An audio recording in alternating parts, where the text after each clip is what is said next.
എത്ര സ്ഥാപനങ്ങൾ ഈ കാലഘട്ടത്തിൽ ആരോഗ്യ മേഖലയിൽ ഉൾപ്പെടെ നമുക്ക് തുടങ്ങാനായിട്ട് സാധിച്ചു. പ്രിയപ്പെട്ടവരെ, സമസ്ത മേഖലകളിലും ഇത്തരത്തിലുള്ള വികസന പ്രവർത്തനങ്ങൾ യാഥാർത്ഥ്യമാക്കിയാണ് കേരളത്തിൽ ഇടതുപക്ഷ ജനാധിപത്യ മുന്നണി സർക്കാർ മുന്നോട്ട് പോകുന്നത്.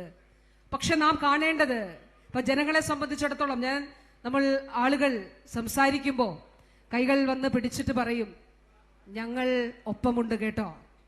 ഞാൻ കഴിഞ്ഞ ദിവസം ഇവിടെ തെക്കേമലയിൽ ഒരു പരിപാടിയിൽ പങ്കെടുക്കുമ്പോൾ സ്ത്രീകൾ ധാരാളമായിട്ട് അടുത്ത് വന്നിട്ട് പറഞ്ഞു, കോഴഞ്ചേരി ആശുപത്രി എത്ര മനോഹരമായി നിർമ്മിച്ചു.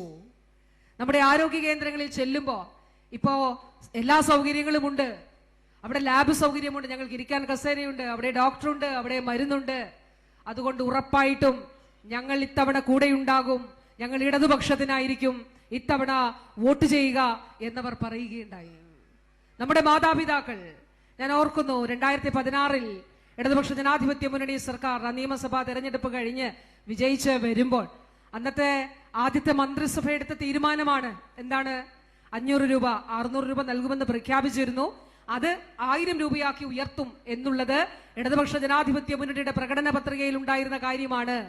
ഇടതുപക്ഷം കേരളത്തെ വിജയിച്ചപ്പോൾ 2016 ആദ്യത്തെ മന്ത്രിസഭ തീരുമാനിച്ചു, ക്ഷേമ പെൻഷൻ 1000 രൂപയാക്കി ഉയർത്തണം.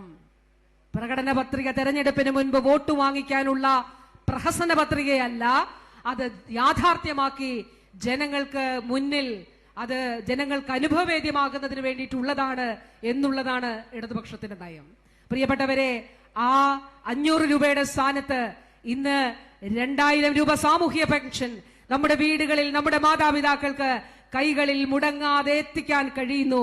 അത് തീർച്ചയായിട്ടും ഇടതുപക്ഷത്തിന്റെ നയത്തിന്റെയും ഇച്ഛാശക്തിയുടെയും അടിസ്ഥാനത്തിലാണ് എന്നുള്ളത് നാം കാണേണ്ടതായിട്ടുമുണ്ട്.